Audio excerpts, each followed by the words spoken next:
ಕರ್ತನಲ್ಲಿ ಪ್ರೀತಿಯುಳ್ಳಂಥ ದೇವ ಜನರೇ, ನಿಮ್ಮೆಲ್ಲರನ್ನ ಮತ್ತೊಮ್ಮೆ ಈ ಮಾಧ್ಯಮದ ಮೂಲಕವಾಗಿ ಸಂಧಿಸಲಿಕ್ಕೆ ನಾನು ಬಹು ಸಂತೋಷವುಳ್ಳವನಾಗಿದ್ದೇನೆ. ಬನ್ನಿರಿ, ನಾವು ಇಂದಿನ ಸಂದೇಶದ ಒಳಗೆ ಪ್ರವೇಶ ಮಾಡೋಣ. ಇಂದಿನ ಧ್ಯಾನಕ್ಕಾಗಿ ನಾವು ಆರಿಸಿಕೊಂಡಿರತಕ್ಕಂಥ ಪೀಠಿಕೆ ದೇವರೊಂದಿಗೆ ವೈಯಕ್ತಿಕ ಸಂದರ್ಶನ ಅಥವಾ ಎನ್ಕೌಂಟರ್ ವಿತ್ ಗಾಡ್. ಪ್ರತಿಯೊಬ್ಬ ದೇವ ಜನರಿಗೂ, ದೇವ ಮನುಷ್ಯನಿಗೂ ಈ ವೈಯಕ್ತಿಕವಾದಂಥ ದೇವ ಸಂದರ್ಶನದ ವೇಳೆ ಬಹಳ ಅವಶ್ಯಕತೆ ಇದೆ.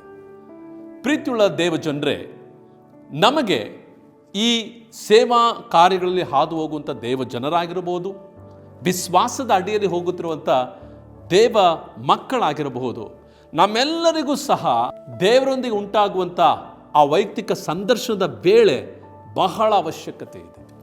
ಹಾಗಾಗಿ ಇಂದು ನಾವು ಆ ವಿಷಯವಾಗಿ ಬೆಳಕು ಚೆಲ್ಲೋಣವಾ?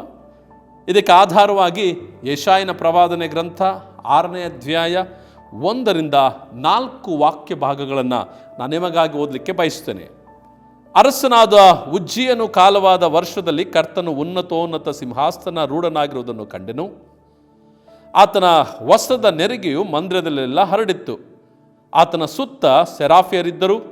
ಪ್ರತಿಯೊಬ್ಬನು 6 ರೆಕ್ಕೆಯುಳ್ಳವನಾಗಿ 2 ತನ್ನ ಮುಖವನ್ನು 2 ತನ್ನ ಕಾಲುಗಳನ್ನು ಮುಚ್ಚಿಕೊಂಡು 2 ಬಡಿಯುತ್ತಾ ನೆಲಸೋಕದೆ ನಿಂತಿದ್ದನು.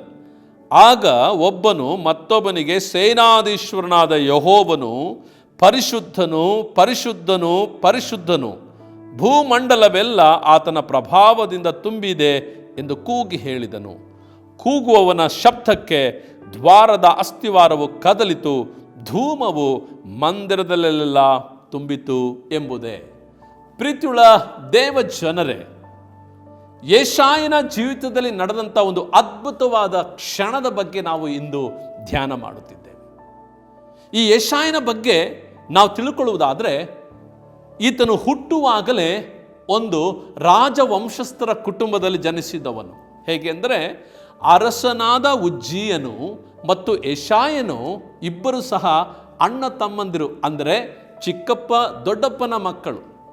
ಅನೇಕ ಪ್ರವಾದಿಗಳನ್ನು ದೇವರು ಆರಿಸಿಕೊಂಡಿದ್ದಾನೆ. ಸತ್ಯವೇದದಲ್ಲಿ ನೋಡುವಾಗ ವಿವಿಧವಾದ ಉದ್ಯೋಗಗಳಲ್ಲಿದ್ದವರನ್ನ ಆರಿಸಿಕೊಂಡಿದ್ದಾನೆ. ವಿವಿಧವಾದ ಕುಟುಂಬಗಳಿಂದ ದೇವರು ಆರಿಸಿಕೊಂಡಿದ್ದಾನೆ. ಅವುಗಳಲ್ಲಿ ಯೆಶಾಯನ ಬಗ್ಗೆ ನೋಡುವುದಾದರೆ, ಅವನೊಬ್ಬ ರಾಜ ವಂಶಸ್ಥನಾಗಿರ್ತಕ್ಕಂಥ ಒಬ್ಬ ಪ್ರವಾದಿ. ಈ ಪ್ರವಾದಿ ಈಗಾಗಲೇ ಕಳೆದ 5 ಅಧ್ಯಾಯಗಳನ್ನು ನೋಡುವಾಗ, ಯೆಶಾಯನು ಬರೆದ ಪ್ರವಾದನೆ ಗ್ರಂಥ 1ನೇ ಅಧ್ಯಾಯ 5ನೇ ಅಧ್ಯಾಯದವರೆಗೂ ನೀವು ಗಮನಿಸುವಾಗ, ಯೆರೂಸಲೇಮಿನ ಜನರು, ಯೆಹೂದ ಜನರು ದೇವರಿಗೆ ವಿರುದ್ಧವಾಗಿ ತಿರುಗಿ ಬಿದ್ದಾಗ ಅವರಿಗೆ ವಿರುದ್ಧವಾಗಿ ಪ್ರವಾದನೆಗಳನ್ನು ನುಡಿದವನು ಯೆಶಾಯ. ಯೆರೂಸಲೇಮಿನ ಹೆಣ್ಣು ಮಕ್ಕಳ ವಿಷಯದಲ್ಲಿ ಪ್ರವಾದನೆ ನುಡಿದವನು, ಯೆರೂಸಲೇಮಿನ ಅಧಿಕಾರಿಗಳ ವಿಷಯದಲ್ಲಿ ಪ್ರವಾದನೆ ನುಡಿದವನು, ಯೆರೂಸಲೇಮಿನಲ್ಲಿ ಇರ್ತಕ್ಕಂಥ ಯಾಜಕರ ಕುರಿತಾಗಿ ಪ್ರವಾದನೆ ನುಡಿದವನು. ಅವರೆಲ್ಲರನ್ನೂ ಸಹ ದೇವರ ವಾಕ್ಯದ ಮೂಲಕವಾಗಿ ಖಂಡಿಸಿದಂತಹ ಒಬ್ಬ ದೇವ ಮನುಷ್ಯ. ಇಷ್ಟೆಲ್ಲ ಸೇವೆಗಳನ್ನು ಮಾಡಿದ ಮೇಲೂ ಯೆಶಾಯನ ಜೀವಿತದಲ್ಲಿ ಇಂಥ ಒಂದು ಘಟನೆ ಎಂದೂ ನಡೆದಿರಲಿಲ್ಲ. 5 ಅಧ್ಯಾಯಗಳ ಸೇವೆ ನಡೆದಿದೆ. ರಾಜವಂಶಸ್ಥನಾಗಿದ್ದಾನೆ. ಈಗ ಆತನು ದೇವಾಲಯಕ್ಕೆ ಬರುವಾಗ ಇಂಥ ಒಂದು ದರ್ಶನವನ್ನು ಅವನು ನೋಡುತ್ತಿದ್ದಾನೆ. ಇದಕ್ಕೆ ಮುಂಚೆ ಯಾವಾಗಲೂ ಈ ದರ್ಶನ ಉಂಟಾಗಲಿಲ್ವಾ? ತಾನು ಒಬ್ಬ ರಾಜವಂಶಸ್ಥನಾಗಿರುವುದರಿಂದ ಅರಸನಾಗಿರುವಂಥ ಉಜ್ಜೀಯನ ಜೊತೆಯಲ್ಲಿ ಅನೇಕ ಬಾರಿ ದೇವಾಲಯಕ್ಕೆ ಬಂದಿದ್ದಾನೆ. ತಾನು ಬರುವಾಗಲೆಲ್ಲ ತನ್ನ ಸಂಗಡ ಇರುವ ರಾಜನನ್ನೇ ಇವನು ಕಂಡಿದ್ದಾನೆ ವಿನಃ ರಾಜಾದಿ ರಾಜನನ್ನ ಕಂಡಿರಲಿಲ್ಲ. ಅವನ ಜೀವಿತ ಕಾಲದಲ್ಲಿ ಅನೇಕ ರಾಜರುಗಳನ್ನು ನೋಡಿದ್ದಾನೆ, ರಾಜಾದಿ ರಾಜನನ್ನ ಎಂದೂ ಕೂಡ ಕಂಡಿರಲಿಲ್ಲ. ಆದರೆ ಪ್ರಥಮ ಬಾರಿ ಸತ್ಯವೇದ ಇರ್ತಿಗೆ ಹೇಳ್ತದೆ, ಅರಸನಾದ ಉಜ್ಜೀಯನು ಕಾಲವಾದ ಮೇಲೆ, ಇಷ್ಟು ದಿನ ಅರಸನೊಂದಿಗೆ ದೇವಾಲಯಕ್ಕೆ ಬರುತ್ತಿದ್ದಂತಹ ಈ ಯೆಶಾಯನು ಒಬ್ಬಂಟಿಗನಾಗಿ ವೈಯಕ್ತಿಕವಾಗಿ ದೇವಾಲಯದ ಒಳಗೆ ಪ್ರವೇಶ ಮಾಡುತ್ತಿದ್ದಾನೆ. ಇದುವರೆಗೂ ರಾಜನನ್ನ ಕಂಡಂತಹ ಈ ಯೆಶಾಯನು, ರಾಜ ವಂಶಸ್ಥನಾದ ಯೆಶಾಯನು ಈಗ ರಾಜಾದಿ ರಾಜನು, ಉನ್ನತೋನ್ನತ ಸಿಂಹಾಸನದಲ್ಲಿ ಆಸೀನ ರೂಢನಾಗಿರುವ ಯೆಹೋವ ದೇವರನ್ನ ದರ್ಶನವನ್ನ ಕಾಣುತ್ತಿದ್ದಾನೆ ಮತ್ತು ಕೆರೂಬಿಯರನ್ನ ಸೆರಾಫಿಯರನ್ನ ನೋಡುತ್ತಿದ್ದಾನೆ. ಮತ್ತು ಒಂದು ಶಬ್ದ ಕೂಗಿ ಹೇಳುತ್ತಿದೆ, ಯೆಹೋವನು ಪರಿಶುದ್ಧನು, ಪರಿಶುದ್ಧನು, ಪರಿಶುದ್ಧನು ಎಂಬಂತಹ ಆ ಶಬ್ದವನ್ನು ಕೇಳುತ್ತಿದ್ದಾನೆ. ದೇವಾಲಯದಲ್ಲಿ ದೇವರ ವಸ್ತ್ರದ ನೆರಿಗೆಗಳು ತುಂಬಿರುವುದನ್ನು ನೋಡುತ್ತಿದ್ದಾನೆ. ಆ ಶಬ್ದ ಬಹು ಜೋರಾಗಿ ಹೇಳುವಾಗ ದೇವಾಲಯದ ದ್ವಾರದ ಅಸ್ಥಿವಾರವು ಕದಲುವುದನ್ನು ನೋಡುತ್ತಿದ್ದಾನೆ ಮತ್ತು ಧೂಮವು ಮಂದಿರದಲ್ಲೆಲ್ಲ ತುಂಬಿರುವುದನ್ನು ನೋಡುತ್ತಿದ್ದಾನೆ. ಪ್ರಥಮ ಬಾರಿ ಈ ಅನುಭವ, ಮೊದಲ ಬಾರಿ ದೇವರೊಂದಿಗೆ ಒಂದು ವೈಯಕ್ತಿಕವಾದ ಸಂದರ್ಶನ ಉಂಟಾಗುತ್ತಿದೆ ಈ ಯೆಶಾಯನಿಗೆ. 5 ಅಧ್ಯಾಯಗಳ ಸೇವೆಗಳನ್ನು ಮಾಡಿದ ಯೆಶಾಯ ಇಂದು ದೇವರನ್ನ ನೇರವಾಗಿ ಸಂಧಿಸುತ್ತಿದ್ದಾನೆ. ಆ ದರ್ಶನವನ್ನ ಕಂಡಾಕ್ಷಣವೇ ತಕ್ಷಣವೇ ಈ ಯೆಶಾಯನಲ್ಲಿ ಒಂದು ಅರಿವು ಉಂಟಾಯಿತು. ಅದೇನೆಂದ್ರೆ ತಾನು ಪಾಪಿ ಎಂಬಂತ ಅರಿವು ಉಂಟಾಯಿತು, ಅಥವಾ ತನ್ನಲ್ಲಿ ಹೊಲಸುತನ ಅದೇ ಎಂಬಂತ ಅರಿವು ಉಂಟಾಯಿತು. ಅದರ ಸಲುವಾಗಿ 5ನೇ ವಾಕ್ಯವನ್ನು ಗಮನಿಸಿ ನೋಡ್ರಿ. ಆಗ ನಾನು ಅಯ್ಯೋ ನನ್ನ ಗತಿಯನ್ನು ಏನು ಹೇಳಲಿ, ನಾಶವಾದನಲ್ಲ, ನಾನು ಹೊಲಸು ತುಟಿಯವನು, ಹೊಲಸು ತುಟಿಯವರ ಮಧ್ಯದಲ್ಲಿ ವಾಸಿಸುವವನು. ಇಂಥ ನನ್ನ ಕಣ್ಗಳು ರಾಜಾದಿ ರಾಜನನ್ನು, ಸೇನಾಧೀಶ್ವರನಾದ ಯೆಹೋವನನ್ನು ಕಂಡವು ಎಂದು ಕೂಗಿಕೊಳ್ಳಲು. ಹಲ್ಲೆಲೂಯ! ತಕ್ಷಣವೇ ಯೆಶಾಯನು ಕೂಗಿಕೊಳ್ಳುತ್ತಿದ್ದಾನೆ, ಅಯ್ಯೋ ನಾನು ಹೊಲಸು ತುಟಿಯುಳ್ಳವನು, ಹೊಲಸು ತುಟಿಯುಳ್ಳವರ ಮಧ್ಯದಲ್ಲಿ ವಾಸ ಮಾಡುವವನು.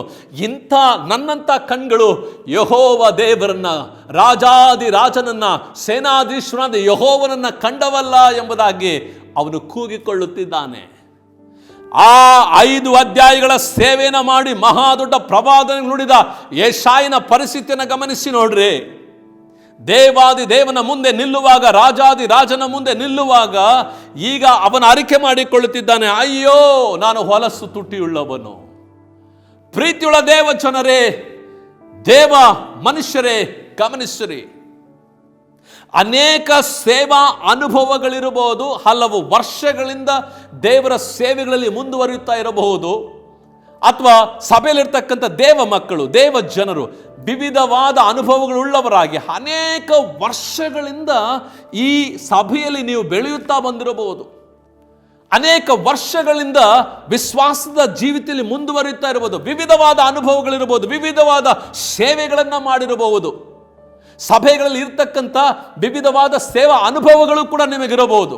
ಆದರೆ ವೈಯಕ್ತಿಕವಾದ ದೇವರ ಸಂದರ್ಶನ ನಿಮಗಿದೆಯಾ? ನೀವು ಅನೇಕ ಪ್ರವಾದನೆಗಳನ್ನು ನುಡಿಯುವವರೇ ಆಗಿರಬಹುದು, ಅಥವಾ ಅನೇಕ ಅದ್ಭುತಗಳನ್ನು ಮಾಡುವವರೇ ಆಗಿರಬಹುದು, ಅಥವಾ ವಿವಿಧವಾದ ಸೇವೆಗಳನ್ನು ಮಾಡುವ ಅನುಭವವುಳ್ಳವರಾಗಿರಬಹುದು. ಆದರೆ ವೈಯಕ್ತಿಕವಾದ ಸಂದರ್ಶನವಿದೆಯಾ ನಿಮ್ಮ ದೇವರೊಟ್ಟಿಗೆ? ಯೆಶಾಯನಿಗೆ ಮೊದಲ ಬಾರಿ ಇಂಥ ಒಂದು ಸಂದರ್ಶನ ಉಂಟಾದಾಗ ಅಯ್ಯೋ ನಾನು ಹತನಾದನಲ್ಲ ಎಂಬುದಾಗಿ ಕೂಗಿಕೊಳ್ಳುತ್ತಿದ್ದಾನೆ. ದೇವ ಜನರೇ, ನಮ್ಮ ಬಲಹೀನತಾ ಅವಸ್ಥೆಗಳ ಮಧ್ಯದಲ್ಲಿ ದೇವರೊಂದಿಗೆ ಒಂದು ಸಂದರ್ಶನ ಉಂಟಾಗುವಾಗ ಯೆಶಾಯನಿಗೂ ನಡೆದಂಥ ಒಂದು ಮಹತ್ತಾದ ಬದಲಾವಣೆ ನಮ್ಮ ಜೀವಿತದಲ್ಲೂ ನಡೆಯಲಿಕ್ಕೆ ಸಾಧ್ಯ. ಏನು ನಡೆಯಿತು ಮುಂದುವರೆದು 6ನೇ ವಾಕ್ಯದಲ್ಲಿ ನೋಡುತ್ತೇವೆ. ಎಂದು ಕೂಗಿಕೊಳ್ಳುತ್ತಾ ಇರುವಾಗ ಈ ಯೆಶಾಯನು ಸೆರಾಫಿಯರಲ್ಲಿ ಒಬ್ಬನು ಯಜ್ಞವೇದಿಯಿಂದ ತಾನು ತಂಡಸದಲ್ಲಿ ತೆಗೆದ ಕೆಂಡವನ್ನು ಕೈಯಲ್ಲಿ ಹಿಡಿದುಕೊಂಡು ನನ್ನ ಬಳಿಗೆ ಹಾರಿ ಬಂದು ನನ್ನ ಬಾಯಿಗೆ ಮುಟ್ಟಿಸಿ, ಇಗೋ ನಿನ್ನ ತುಟಿಗಳಿಗೆ ತಗಲಿತು, ನಿನ್ನ ದೋಷವು ನೀಗಿತು, ನಿನ್ನ ಪಾಪಕ್ಕೆ ಪ್ರಾಯಶ್ಚಿತ್ತವಾಯಿತು ಅಂದನೋ. ಹಲ್ಲೆಲೂಯ! ಯಾವಾಗ ತನ್ನ ದೇವರನ್ನ ವೈಯಕ್ತಿಕವಾಗಿ ಸಂಧಿಸಿದನೋ, ವೈಯಕ್ತಿಕ ಸಂದರ್ಶನ, ಎನ್ಕೌಂಟರ್ ವಿತ್ ಗಾಡ್, ದೇವರೊಂದಿಗೆ ಎನ್ಕೌಂಟರ್ ಆಯಿತು, ತಕ್ಷಣವೇ ತನ್ನ ಬಲಹೀನತೆ ಕುರಿತಾಗಿ, ಪಾಪಗಳ ಕುರಿತಾಗಿ ಅರಿಕೆ ಮಾಡಿಕೊಂಡನು. ಆ ಕ್ಷಣವೇ ದೇವರು ಅವನ ಪಾಪವನ್ನು ಪರಿಹರಿಸಿದನು, ಅವನನ್ನು ಶುದ್ಧೀಕರಿಸಿದನು. ಹಲ್ಲೆಲೂಯ! ದೇವ ಜನರೇ, ಹಲವು ವರ್ಷಗಳ ಅನುಭವ ನಮಗೆಲ್ಲರಿಗೂ ಇದ್ದರು. ಪುನಃ ಒಂದು ಪುನಶ್ಚೇತನದ ಅವಶ್ಯಕತೆ ನಮಗಿದೆ. ಪ್ರತಿ ಬಾರಿ ನಾವು ಪುನಶ್ಚೇತಿಸಲ್ಪಡುತ್ತಲೇ ಇರಬೇಕು, ಹೊಸ ಅನುಭವಗಳನ್ನು ಹೊಂದಿಕೊಳ್ಳುತ್ತಲೇ ಇರಬೇಕು. ಹೊಸದಾದ ದರ್ಶನ, ಹೊಸದಾದ ಅಭಿಷೇಕ, ಹೊಸದಾದ ಬಲ, ಹೊಸದಾಗಿರ್ತಕ್ಕಂಥ ಕಾರ್ಯಗಳು ನಮ್ಮ ಜೀವಿತದಲ್ಲಿ ಪ್ರತಿದಿನದ ಅವಶ್ಯಕತೆ ಇದೆ. ನೆನ್ನೆ ಇದ್ದ ಬಲದೊಂದಿಗೆ ಇಂದು ಎದುರಿಸಲಿಕ್ಕೆ ಆಗೋದಿಲ್ಲ. ನೆನ್ನೆ ಇದ್ದ ಅನುಭವಗಳೊಂದಿಗೆ ಇಂದು ಎದುರಿಸಲಿಕ್ಕೆ ಆಗೋದಿಲ್ಲ. ನೆನ್ನೆ ಇದ್ದಂಥ ವಾಕ್ಯ ಸಂದೇಶದೊಂದಿಗೆ ಇಂದು ಸಂದೇಶ ನೀಡಲಿಕ್ಕೆ ಆಗೋದಿಲ್ಲ. ನೆನ್ನೆ ಇದ್ದಂತಹ ಆ ಸೇವಾ ದರ್ಶನ ಇಟ್ಟುಕೊಂಡು ಇಂದು ಈ ಸೇವಾ ದರ್ಶನ ಮುಂದುವರಲಿಕ್ಕೆ ಆಗೋದಿಲ್ಲ. ಎವ್ರಿ ಡೇ, ಪ್ರತಿದಿನ ದೇವರೊಂದಿಗೆ ವೈಯಕ್ತಿಕ ಸಂದರ್ಶನದ ಮುಖಾಂತರವಾಗಿ ಹೊಸ ಹೊಸ ಅನುಭವಗಳನ್ನು, ಹೊಸ ಹೊಸ ದರ್ಶನಗಳನ್ನು, ಹೊಸದಾಗಿರ್ತಕ್ಕಂಥ ದೇವರೊಂದಿಗಿರುವ ಪ್ರೇರಣೆಗಳನ್ನು ಮತ್ತು ದೇವರ ಯೋಜನೆಗಳನ್ನು ನಾವು ಹೊಂದಿಕೊಳ್ಳುತ್ತಾ ಹೋಗುತ್ತಿರುವುದೇ ಸೇವೆಯಲ್ಲಿ ಇರತಕ್ಕಂಥ ವಿಶೇಷವಾದ ಅನುಭವ ಮತ್ತು ನಮ್ಮ ಮೇಲಿರ್ತಕ್ಕಂಥ ಜವಾಬ್ದಾರಿ. ಅದೆಷ್ಟು ಜನ ನಾವುಗಳು ದೇವರೊಂದಿಗೆ ವೈಯಕ್ತಿಕ ಸಂದರ್ಶನ ಇಟ್ಟುಕೊಳ್ಳಲಿಕ್ಕೆ ಪ್ರಯಾಸ ಪಡುತ್ತಿದ್ದೇವೆ ದಿನಮಾನಗಳಲ್ಲಿ. ಯೆಶಾಯನ ಜೀವಿತದಲ್ಲಿ ಬದಲಾವಣೆ ಉಂಟಾಯಿತು. ಅವನ ಪಾಪವೂ ಕೂಡ ಪ್ರಾಯಶ್ಚಿತ್ತವಾಯಿತು. ಅವನಲ್ಲಿ ಒಂದು ಹಮ್ಮಿತ್ತಲ್ವಾ, ನಾನೊಬ್ಬ ರಾಜವಂಶಸ್ಥರೆಂಬಂಥ ಹಮ್ಮಿರಬಹುದು. ಈಗೋ 5 ಅಧ್ಯಾಯಗಳ ಪ್ರವಾದಿಯ ಸೇವೆ ಮಾಡಿದ್ದಾನೆ ಎಂಬ ಹಮ್ಮಿರಬಹುದೇನೋ. ಆದರೆ ಈಗ ಹರಿಕೆ ಮಾಡಿಕೊಳ್ಳುತ್ತಿದ್ದಾನೆ, ಹತವಾದೆನೋ, ತಗ್ಗಿಸಿಕೊಂಡನು. ಇವತ್ತೊಂದು ವೇಳೆ ನನ್ನ ಸಹೋದರ, ನನ್ನ ಸಹೋದರಿ, ನಮ್ಮೆಲ್ಲರ ಅನುಭವಗಳು ಕೆಲಸಕ್ಕೆ ಬಾರದು. ಎಷ್ಟೋ ವರ್ಷಗಳು ನಾವು ದೇವರನ್ನ ಹಿಂಬಾಲಿಸಿರಬಹುದು, ದೇವರ ಸೇವೆಗಳನ್ನು ಮಾಡುತ್ತಿರಬಹುದು. ಆದರೆ ಪ್ರತಿದಿನ ದೇವರೊಂದಿಗೆ ಒಂದು ವೈಯಕ್ತಿಕವಾದ ಸಂದರ್ಶನದ ಮೂಲಕವಾಗಿ ನಾವು ಪುನಶ್ಚೇತನ ಹೊಂದಬೇಕು, ದೇವರೊಂದಿಗೆ ನಡೆಯಲಿಕ್ಕೆ. ಹಲ್ಲೆಲೂಯಾ. ಪ್ರೀತಿಯುಳ್ಳ ದೇವಜನರೇ, ಮುಂದುವರೆದು ಯಾವಾಗ ಯೆಶಾಯನ ಜೀವಿತದಲ್ಲಿ ದೇವರೊಂದಿಗೆ ಒಂದು ಎನ್ಕೌಂಟರ್ ಆಯಿತೋ, ವೈಯಕ್ತಿಕ ಸಂದರ್ಶನ ಉಂಟಾಯಿತೋ, ತಕ್ಷಣ ನಡೆದದ್ದೇನೆಂದರೆ ದೇವರ ಸ್ವರವನ್ನು ಕೇಳಲಿಕ್ಕೆ ಪ್ರಾರಂಭಿಸಿದ. ಹಲ್ಲೆಲೂಯಾ. ಆ ಸ್ವರ ಬೇರೇನೂ ಅಲ್ಲ. 8ನೇ ವಾಕ್ಯ, ಆಗ ಯಾವನನ್ನು ಕಳುಹಿಸಲಿ, ಯಾವನು ನನಗೋಸ್ಕರ ಹೋಗುವನು ಎಂಬ ಕರ್ತನ ನುಡಿಯನ್ನು ಕೇಳಿ, ಇಗೋ ನಾನಿದ್ದೇನೆ, ನನ್ನನ್ನು ಕಳುಹಿಸು ಅಂದೆನು. ಹಲ್ಲೆಲೂಯಾ. ತಕ್ಷಣವೇ ಯೆಶಾಯನಿಗೆ ಈ ಸ್ವರ ಕೇಳಿ ಬರ್ತಿದೆ, ಯಾರು ನನಗಾಗಿ ಹೋಗುವರು? Who will go for me? ನನಗೋಸ್ಕರವಾಗಿ ನನ್ನ ನುಡಿಯನ್ನು ಹೊತ್ತುಕೊಂಡು, ನನ್ನ ವಿಷಯವನ್ನು ಹೊತ್ತುಕೊಂಡು, ನನ್ನ ಸಂದೇಶವನ್ನು ಹೊತ್ತುಕೊಂಡು ಯಾರು ಹೋಗುವರು ಈ ಜನರ ಬಳಿಗೆ? ತಕ್ಷಣವೇ ಈ ಯೆಶಾಯನು ಹೇಳುತ್ತಿದ್ದಾನೆ, ಸ್ವಾಮಿ ನಾನಿದ್ದೇನೆ, ನನ್ನನ್ನು ಕಳುಹಿಸು. ಹಲ್ಲೆಲೂಯಾ. ಪ್ರೀತಿಯುಳ್ಳ ದೇವಜನರೇ, ನಿಮ್ಮ ಜೀವಿತದಲ್ಲಿ ದೇವರೊಟ್ಟಿಗೆ ವೈಯಕ್ತಿಕ ಸಂದರ್ಶನ ಉಂಟಾದಾಗ ದೇವರ ಸ್ವರವನ್ನು ಇನ್ನೂ ಸ್ಪಷ್ಟವಾಗಿ ಕೇಳಲಿಕ್ಕೆ ಆರಂಭಿಸುವಿರಿ. ದೇವರ ಆ ಸಂದೇಶವನ್ನು ಇನ್ನೂ ಸ್ಪಷ್ಟವಾಗಿ ತಿಳ್ಕೊಳ್ಳಲಿಕ್ಕೆ ಪ್ರಾರಂಭಿಸುವಿರಿ. ಆಗ ಕರ್ತನು ಹೇಳುವ ಮಾತು, ಯಾರು ನನಗಾಗಿ ಹೋಗುವರು? ಇಂದು ಕರ್ತನು ಆತನು ಹಂಬಲದೊಂದಿಗೆ ಜನರನ್ನ ಹುಡುಕುತ್ತಿದ್ದಾನೆ. ನಿಮ್ಮ ಅನುಭವಗಳ ಮೇಲೆ, ಅನುಭವಗಳ ವರ್ಷಗಳ ಮೇಲೆ ಆಧಾರವಾಗಿರಬೇಡ್ರಿ. ನನ್ನೊಂದಿಗಿರುವ ವೈಯಕ್ತಿಕ ಸಂದರ್ಶನದ ಮೂಲಕವಾಗಿ ಉಂಟಾಗುವ ಪುನಶ್ಚೇತವನ್ನು ಹೊಂದಿಕೊಳ್ಳಿ ಬನ್ನಿರಿ ಎಂಬುದಾಗಿ ಆತನ ಹಂಬಲದಿಂದ ಯಾರು ನನಗಾಗಿ ಹೋಗುವರು ಎಂಬುದಾಗಿ ಕೇಳುತ್ತಿದ್ದಾನೆ. ಇಂದು ಈ ಸಂದೇಶವನ್ನು ಕೇಳುತ್ತಾ ಇರುವಾಗಲೇ ಎಷ್ಟು ಜನರ ಹೃದಯದಲ್ಲಿ ಕರ್ತನು ಮಾತನಾಡುತ್ತಿದ್ದಾನೆ, ನನಗೊಂದು ಪುನಶ್ಚೇತನ ಬೇಕು, ನನಗೊಂದು ಎನ್ಕೌಂಟರ್ ಬೇಕು, ನನಗೊಂದು ವೈಯಕ್ತಿಕ ಸಂದರ್ಶನ ಬೇಕೆಂಬುದಾಗಿದ್ದಿರೋ ಕರ್ತನಲ್ಲಿ ಮೊರೆ ಇಡಲಿಕ್ಕೆ ಪ್ರಾರಂಭ ಮಾಡ್ರಿ. ಹಲ್ಲೆಲೂಯಾ. ಪ್ರೀತಿಯುಳ್ಳ ದೇವಜನರೇ, ಈ ಶಬ್ದವನ್ನು ಕೇಳಿ ಹರಕೆ ಮಾಡಿಕೊಳ್ಳುತ್ತಿದ್ದೇನೆ, ನಾನು ಹೋಗುವೆ. ಆಮೇನ್.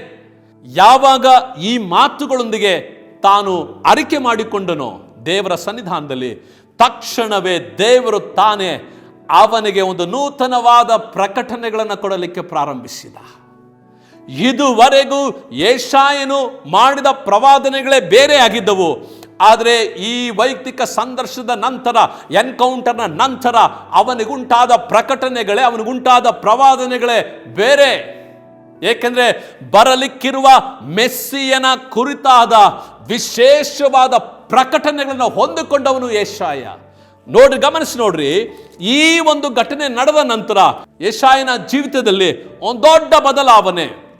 ಯೆಶಾಯ 7ನೇ ಅಧ್ಯಾಯ 14ನೇ ವಾಕ್ಯದಲ್ಲಿ ಮೊದಲ ಪ್ರಕಟಣೆ ಹೊಂದಿಕೊಳ್ಳುತ್ತಿದ್ದಾನೆ.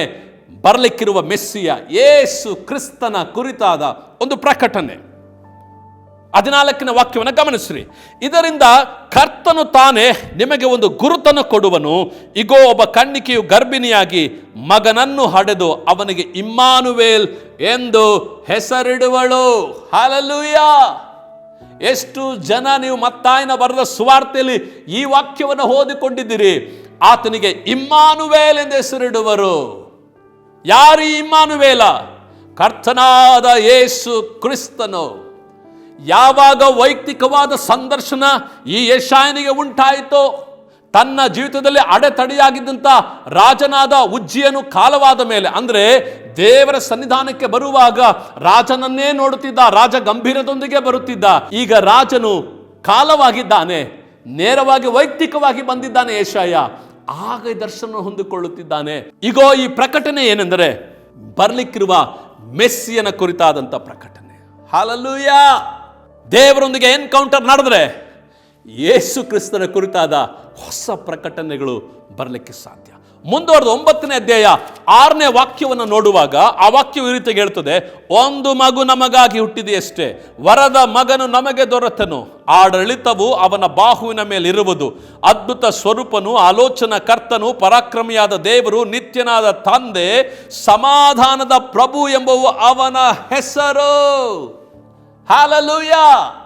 ಇದು ಯಾರ ಬಗ್ಗೆ ಬರೆಯಲ್ಪಟ್ಟಿದೆ? ಪ್ರತಿ ಬಾರಿ ನಾವು ಕ್ರಿಸ್ಮಸ್ ದಿನಗಳಲ್ಲಿ ಮಾತ್ರವೇ ಈ ವಾಕ್ಯವನ್ನು ಓದುತ್ತೇವಲ್ವಾ, ಅಧಿಕವಾಗಿ. ಅದರಲ್ಲೂ ಮನೆ ಮನೆಗೆ ತೆರಳಿ ಕ್ಯಾರಲ್ಸ್ ಮಾಡುವಾಗ, ಕ್ಯಾರಲ್ಸ್ ರೌಂಡ್ಗಳಲ್ಲಿ ಮನೆಗಳಲ್ಲಿ ಈ ವಾಕ್ಯವನ್ನು ಓದುತ್ತೇವೆ. ಆದರೆ ಈ ದರ್ಶನವನ್ನು, ಈ ವಾಕ್ಯದ ನಿಜವಾದ ದರ್ಶನವನ್ನು ಯೆಶಾಯನು ಹೊಂದಿಕೊಳ್ಳಬೇಕಾದ್ರೆ ಅವನಿಗೆ ದೇವರೊಂದಿಗೆ ಒಂದು ವೈಯಕ್ತಿಕ ಸಂದರ್ಶನದ ಅವಶ್ಯಕತೆ ಇತ್ತು. ಮುಂದುವರೆದು 11ನೇ ಅಧ್ಯಾಯ 1ನೇ ವಾಕ್ಯದಲ್ಲಿ ಯೇಸು ಕ್ರಿಸ್ತನ ಕುರಿತಾದ ಮತ್ತೊಂದು ಪ್ರಕಟಣೆ. ಇಷಾಯನ ಬುಡದಿಂದ ಒಂದು ಚಿಗುರು ಒಡೆಯುವುದು, ಅದರ ಬೇರಿನಿಂದ ಹೊರಟ ತಳಿರು ಫಲಿಸುವುದು, ಆ ಅಂಕುರದ ಮೇಲೆ ಜ್ಞಾನ ವಿವೇಕದಾಯಕ ಆತ್ಮ, ಆಲೋಚನಾ ಪರಾಕ್ರಮಗಳನ್ನು ಹುಟ್ಟಿಸುವ ಆತ್ಮ, ತಿಳುವಳಿಕೆಯನ್ನು, ಯೆಹೋವನ ಭಯವನ್ನು ಉಂಟು ಮಾಡುವ ಆತ್ಮ, ಅಂತೂ ಯೆಹೋವನ ಆತ್ಮವೇ ನೆಲೆಗೊಂಡಿರುವುದು ಎಂಬುದೇ. ಕರ್ತನಾದ ಯೇಸು ಕ್ರಿಸ್ತನು ತಾನೇ ಭೂಮಿಯ ಮೇಲೆ ತಾನಿದ್ದಾಗ ಒಂದು ದಿನ ಸಭಾಮಂದಿರದಲ್ಲಿ ಈ ರೀತಿಯಾಗಿ ಹೇಳಿದನು, ಕರ್ತನ ಆತ್ಮ, ಯೆಹೋವನ ಆತ್ಮವು ನನ್ನ ಮೇಲೆ ಅದೇ ಎಂಬುದಾಗಿ. ಆ ದರ್ಶನವೂ ಕೂಡ, ಆ ವಾಕ್ಯವೂ ಕೂಡ ಯೆಶಾಯನ ಪ್ರವಾದನ ಗ್ರಂಥದಲ್ಲಿ ಇರುವಂಥದ್ದೇ. ಪ್ರೀತಿಯುಳ್ಳ ದೇವಜನರೇ, ಇಷಾಯನ ಬುಡದಿಂದ ಒಡೆಯುವ ಆ ಚಿಗುರು ಬೇರೆ ಯಾರೂ ಅಲ್ಲ, ಕರ್ತನಾದ ಯೇಸು ಕ್ರಿಸ್ತನು. ಹೀಗೆ ಯೆಶಾಯನ ಪ್ರವಾದನ ಗ್ರಂಥದ 7ನೇ ಅಧ್ಯಾಯ ಮೊದಲುಗೊಂಡು ಮುಂಬರುವ ಎಲ್ಲ ಅಧ್ಯಾಯಗಳಲ್ಲೂ ಕರ್ತನಾದ ಯೇಸು ಕ್ರಿಸ್ತನ ಕುರಿತಾದ ಹೊಸ ಪ್ರಕಟಣೆ ಹೊಂದಿಕೊಂಡನು.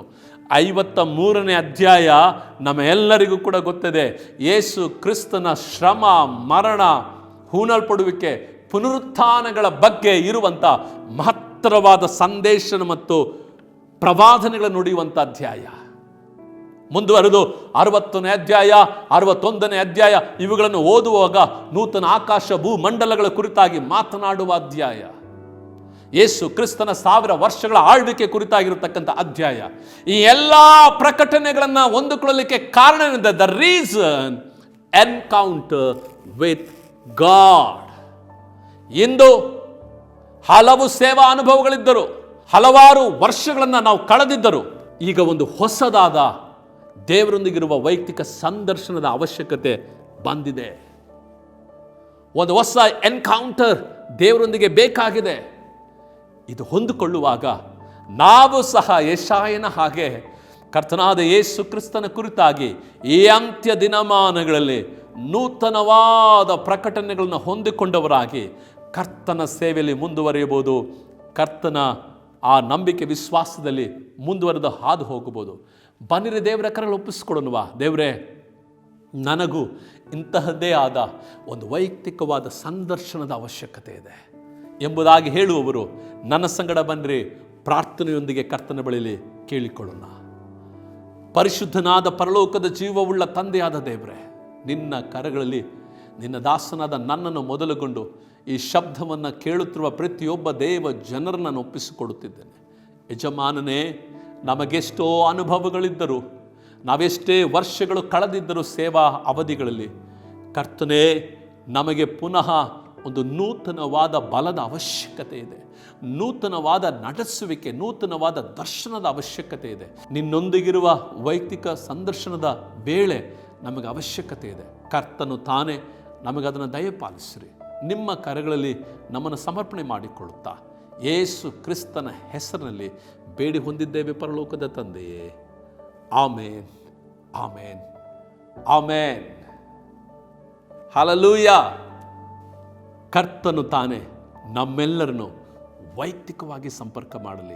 ಸಂಧಿಸೋಣ ನಮ್ಮ ಕರ್ತನನ್ನು. ಕರ್ತನು ತಾನೇ ವಾಕ್ಯಗಳನ್ನು ಆಶೀರ್ವದಿಸಲಿ. God bless you all.